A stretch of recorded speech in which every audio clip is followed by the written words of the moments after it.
तकलीफ होती है। अभी एक सच्ची घटना मेरे साथ घटित हुई। मैं एक दिन कानपुर गया था भारत स्वाभिमान की सभा के लिए। तो कानपुर के रेलवे स्टेशन पे उतरा। उतरने के बाद शहर में बाहर आने के लिए नीचे पुल पर से उतर के आया तो एक छोटी सी चाय की दुकान थी। उस पर एक बेटी और एक माँ और एक छोटा सा बेटा आपस में बात कर रहे थे। वो क्या बात कर रहे थे? वो कह रहे थे, माँ हम गरीब क्यों हैं? तो कान में मेरे शब्द पड़ गए। मैंने कहा ये इस तरह का प्रश्न कोई अपनी मां से पूछे तो मुझे लगा ये कोई साधारण लोग नहीं है, कुछ तो इनमें असाधारणपन है।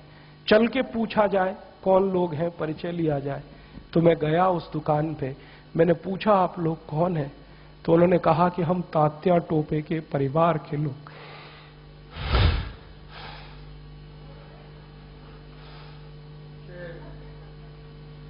हमारे देश में तात्या टोपे के परिवार के लोगों को चाय बेचनी पड़ी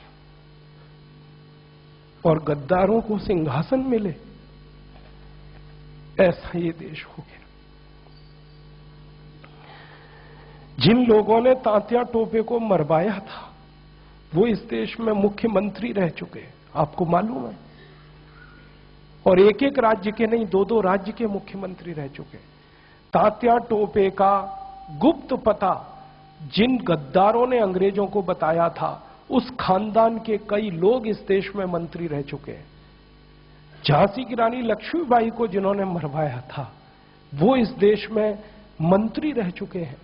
और तात्या टोपे जिन्होंने जवानी लगा दी देश के लिए, उनके परिवार के लोग चाय बेच रहे। ये देश है और ये अब बर्दाश्त नहीं होता, और ये बर्दाश्त होना भी नहीं चाहिए किसी को। क्यों बर्दाश्त होना चाहिए? ऐसा देश तो हमने कल्पना कभी की नहीं थी। तात्या टोपे ने कभी कल्पना नहीं की थी कि ऐसा देश बनेगा। झांसी की रानी की कभी कल्पना नहीं थी, चंद्रशेखर की कल्पना नहीं थी। चंद्रशेखर जैसे क्रांतिवीर ने इस देश की क्या कल्पना की होगी। एक कहानी सुनाता हूं कि वो घर से भाग गए थे 13 साल की उम्र में। माता पिता बहुत गरीब थे, खाने को घर में नहीं था, घर छोड़कर भाग गए, बनारस आ गए, क्रांतिकारियों के संगठन में शामिल हो गए।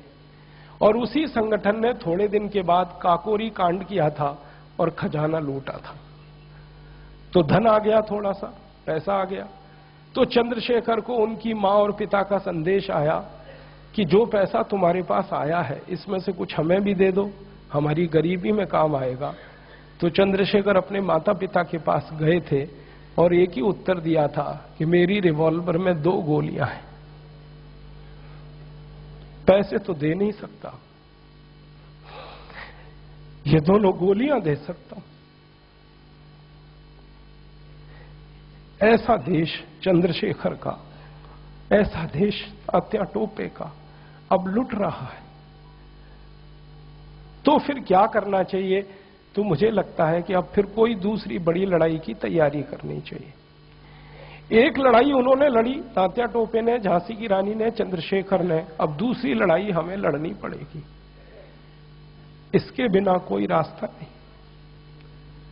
और ये दूसरी लड़ाई का ही अभियान है जिसको हम भारत स्वाभिमान कहते हैं।